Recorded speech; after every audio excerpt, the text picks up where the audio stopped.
Halo sobat, jumpa lagi melanjutkan kisah Nogo Sosro dan Sapu Inten untuk sobat semua. Kali ini dalam episode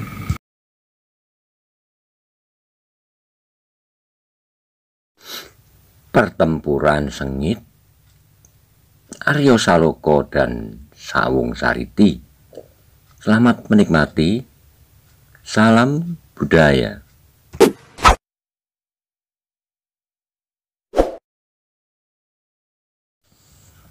Pada episode sebelumnya dikisahkan bahwa ketika telah terjadi pertempuran antara Budak Wangi dan Janda Simorudro yang berakhir dengan tewasnya Janda Simorudro, kemudian Maiso Jenar mencari Aryo Saloko yang tidak kelihatan pada saat itu. Setelah diketemukan, ternyata Aryo Saloko sedang bertarung dengan Sawung Sariti dengan sengitnya. Bagaimana kisah selanjutnya? Simak bersama-sama. Monggo kula aturi subscribe, like, komen, share. Matur nuwun. Beberapa orang segera menjadi ribut. Dipijit-pijitnya kening gadis itu oleh Kebu Kanigoro, dan kemudian digerak-gerakkannya tangannya. Setelah pakaiannya dikendurkan, ternyata tubuh gadis itu telah basah kuyup oleh keringat. Maka atas anjuran beberapa orang, dipapahnya Roro Wilis kembali mendahului kepadukuan, diantar oleh beberapa orang dengan pesan apabila ada sesuatu yang penting agar diberi tanda-tanda dengan kentongan. Tinggallah kemudian di antara mereka mayat Janda Simorudro, seorang perempuan yang telah menggemparkan masyarakat karena kelakuan-kelakuannya yang kotor. Kecuali ia seorang penjahat, ternyata Janda Simorudro juga seorang yang mempunyai kebiasaan yang mengerikan. Bagaimana bekas-bekasnya pernah diketemukan oleh Maiso Jenar di Prambanan. Kebiasaan berpesta dengan upacara-upacara yang memuakkan di antara mereka gerombolan hitam, terutama gerombolan Simorudro. Upacara yang hampir tak dapat dipercaya berlaku di antara makhluk yang bernama manusia. Pada saat yang demikian, bekas arena pertempuran itu menjadi sepi, sesepi daerah kuburan. Beberapa orang laskar gedangan berdiri dengan kaku memandang tubuh-tubuh yang bergelimpangan dari kedua belah pihak. Suasana menjadi bertambah ngeri ketika terdengar di sana-sini suara rintian yang menyayat hati. Maka kemudian keluarlah perintah dari Maiso Jenar untuk memelihara orang-orang yang terluka dari pihak manapun. Tetapi tiba-tiba Maiso Jenar menjadi gelisah bahwa sejak tadi ia sama sekali belum melihat Aryo Saloko di antara mereka. Karena itu Maiso Jenar menjadi gelisah. Sejak semula perhatiannya terikat penuh pada pertempuran antara Janda Simorudro dan Roro Wilis. Sedang pada saat itu tak seorang pun yang masih nampak di daerah bekas pertempuran selain mereka yang masih bergerombol itu. "Ada yang kau cari?" terdengar Kebu Kanigoro bertanya. Ketika dilihatnya, Maiso Jenar melayangkan pandangan berkeliling. "Aryo," jawab Maiso Jenar pendek. Rentak mereka yang mendengar jawaban Maiso Jenar itu tersadar bahwa anak itu memang sejak tadi tidak terlihat di antara mereka. Dengan demikian mereka pun menjadi gelisah. Lebih-lebih Wonomerto selain Maiso Jenar sendiri. "Siapakah yang berada di sayap kanan bersama anak itu?" teriak Maiso Jenar. Seorang yang bertumbuh pendek kegemuk-gemukan dengan sebuah parang di tangan menjawab, "Aku, Tuan." "Engkau melihat anak muda itu?" tanya Maiso Jenar lebih lanjut. "Ya, Aku melihat anak muda itu memimpin barisan kami, jawabnya pula. Di mana ia sekarang? Desak Maesha Jenar.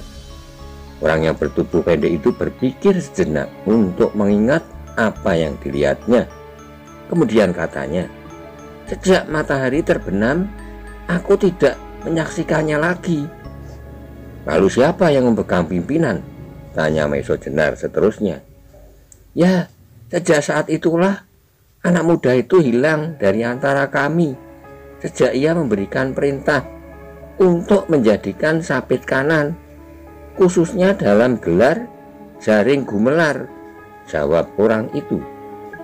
Maesha Jenar mengerutkan keningnya. Anak itu ternyata benar-benar cerdas dengan memilih gelar khusus bagi pasukannya, karena dengan gelar itu sabit kanan akan menjadi lincah. Namun aneh bahwa untuk seterusnya anak buahnya tidak melihatnya lagi. Apakah anak itu terikat dengan lawan? Tanya Maesha Jenar kemudian. Ya Tuan, jawab orang bertubuh pendek kegemuk-gemukan itu. Aku lihat hal itu. Anak muda itu bertempur melawan anak muda yang sebaya, bertubuh kuat gagah, seperti anak muda yang memimpin kami, Arya Saloka, Sawung Sariti, desis Maesha Jenar. Meskipun demikian, dadanya menjadi berdebar-debar. Anak itu adalah murid Ki Ageng Soro Dipoyono. Apakah dalam pertempuran itu Arya dapat dikalahkan? Karena itu debar di dada Jenar makin bertambah. Marilah kita cari, kata Maesha Jenar kemudian, sambil melangkah dengan cepatnya ke arah bekas arena sayap kanan, diikuti beberapa orang termasuk Kebo Kanikoro, Wonomerto, dan tidak ketinggalan Widuri pun mengikutinya dengan berlari-lari kecil. Dalam hal yang demikian, Maesha Jenar telah melupakan sama sekali orang yang berjubah abu-abu yang sebenarnya banyak menarik perhatiannya. Namun masalah Arya Saloka baginya merupakan masalah yang tidak kalah pentingnya. Tapi ketika baru saja ia melangkah berapa langkah, dilihatnya orang berjubah abu-abu itu berlari mendahuluinya. Karena kan ada sesuatu yang penting dalam usahanya untuk mencari Arya Saloka. Demikianlah beberapa orang yang lain pun segera berlari-lari pula. Sementara itu Widuri pun telah berada di dalam bimbingan tangan ayahnya sambil menggerutu. Mengapa engkau ikut juga, Widuri? Lebih baik kau kembali ke Gedangan bersama Bibi Wilis. Widuri tertawa kecil, jawabnya. Sebenarnya aku pun sudah terlalu lapar. Nah, kembalilah, biar seseorang mengantarmu, sahut ayahnya. Akulah yang akan mengantarnya kalau seorang ingin pulang kembali, jawab anak itu sambil tertawa. Jangan sombong, potong ayahnya. Pulanglah. Tidak mau, jawab gadis tanggung yang nakal itu. Kalau sudah demikian, Kebo Kanikoro tidak akan dapat memaksanya lagi. Terpaksa ia menggandeng anaknya sambil berlari mengikuti Maesha Jenar. Orang yang berjubah abu-abu itu masih saja berlari ke suatu arah, seolah-olah ada yang menunggunya di sana. Sedangkan Maesha Jenar masih selalu berada di belakangnya. Tiba-tiba dalam pada itu, di garis arah yang dituju oleh orang berjubah abu-abu itu nampaklah dalam keremangan cahaya bulan yang kekuning-kuningan dua bayangan yang selalu bergerak-gerak dengan cepatnya. Oleh ketajaman matanya segera Maesha Jenar dapat menangkap bayangan itu. Bayangan dari dua orang yang sedang bertempur di antara hidup dan mati. Melihat kedua orang bertempur itu, dada Maesha Jenar bergetar.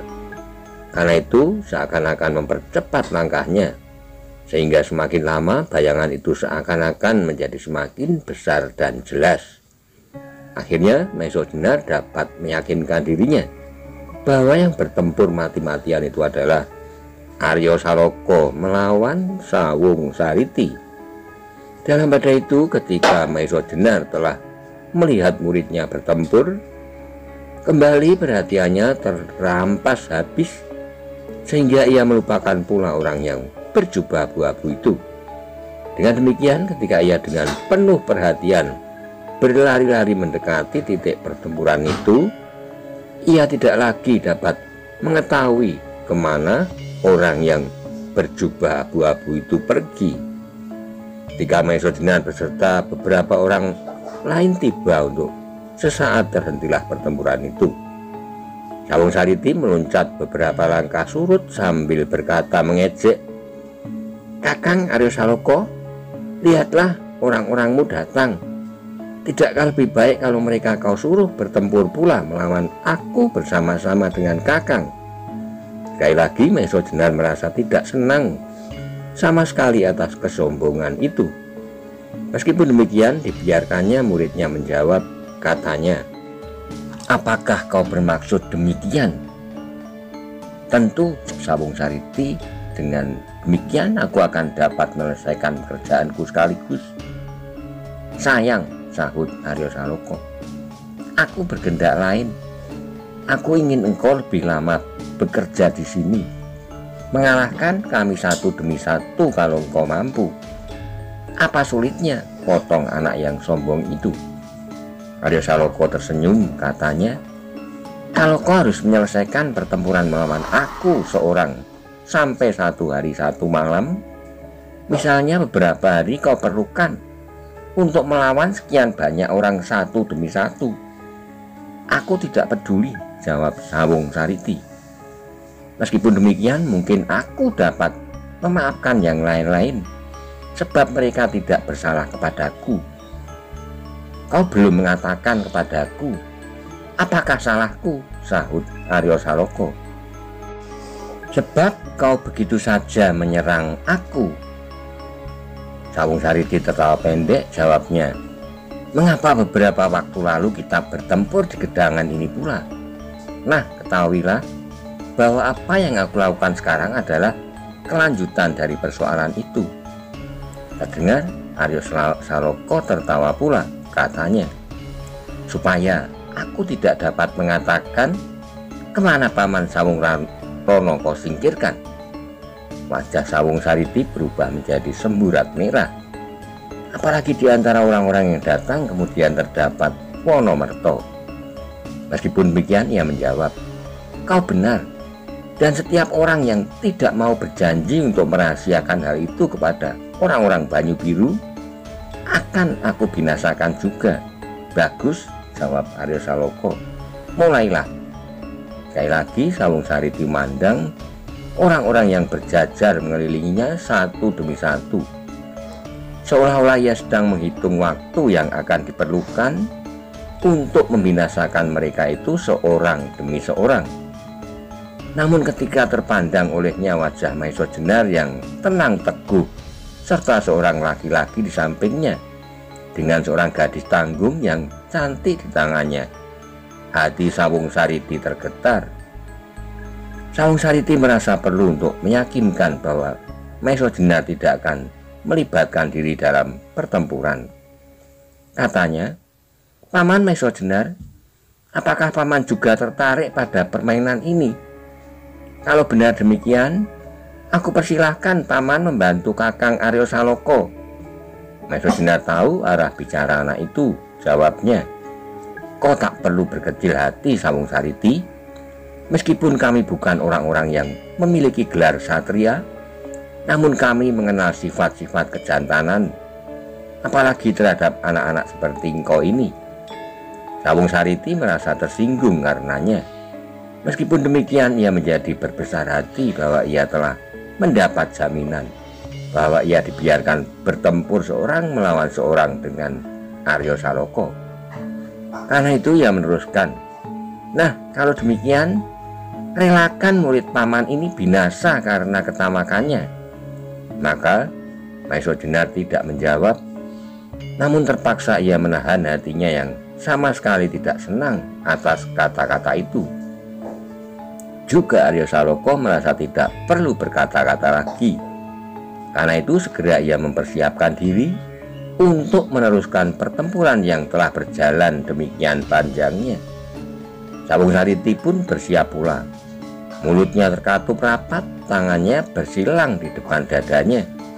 Kemudian dengan sebuah loncatan yang cepat ia mulai menyerang.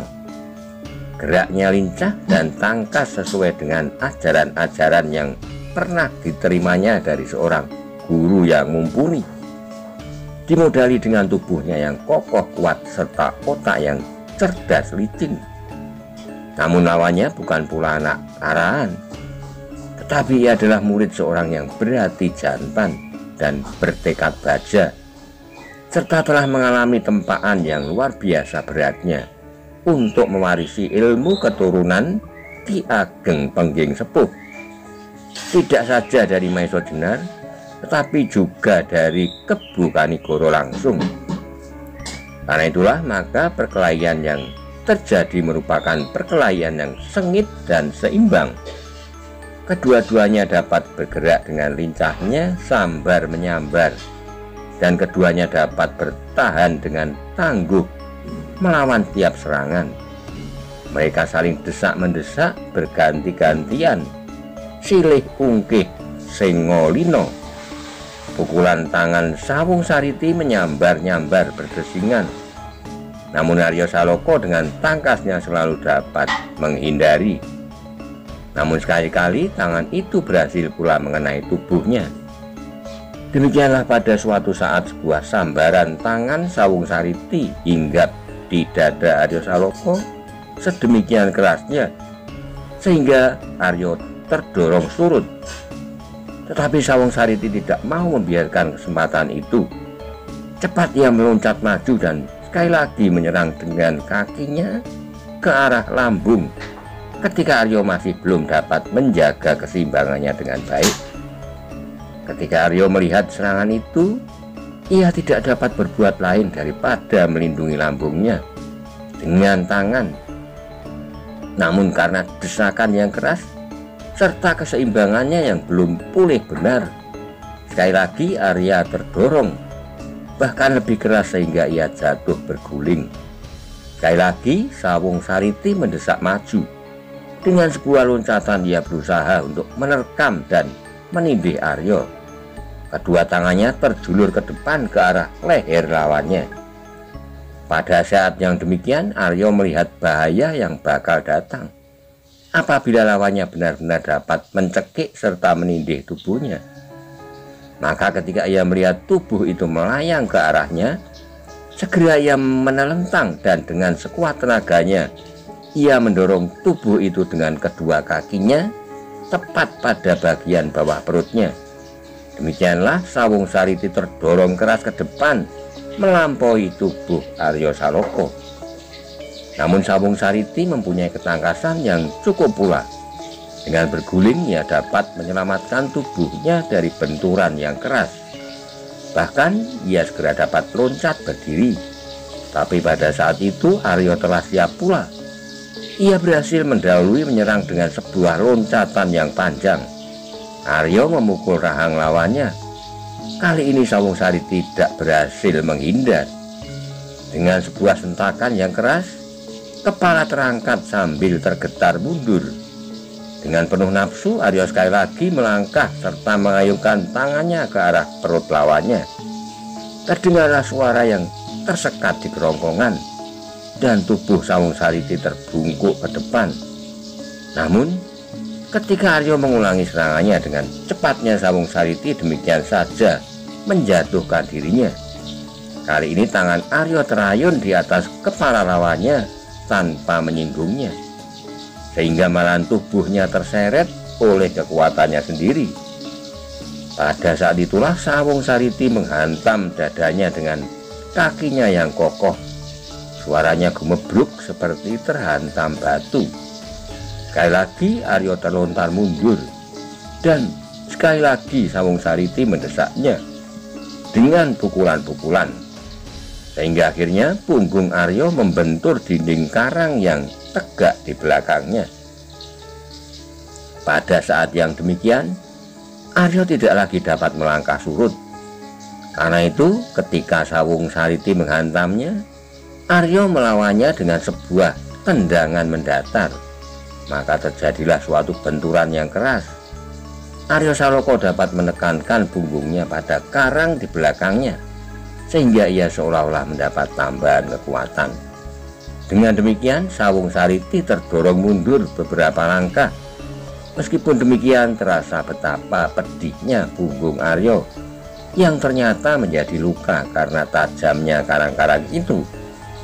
Bahkan kemudian terasa cairan hangat meleleh perlahan-lahan di bawah bajunya yang tersobek darah. Mengalami peristiwa itu, Aryo menjadi semakin marah. Karena itu ia menjadi bertambah garang. Serangannya yang datang kemudian menjadi bertambah berbahaya. Dengan melontarkan diri, ia maju menyerang dada. Tetapi Sawung Sariti telah siap, sehingga dengan cepat ia melompat ke samping dan membalas menyerang dengan sebuah pukulan ke arah muka lawannya. Melihat lawannya lepas, Aryo menarik serangannya. Dan ketika ia melihat tangan Sawung Sariti melayang ke wajahnya, secepat kilat tangan itu ditangkapnya. Dengan membalikkan diri serta menekuk lututnya sedikit, Aryo menarik tangan itu keras-keras di atas pundaknya. Dan dengan dorongan pundak itu, Aryo melemparkan tubuh lawannya ke depan.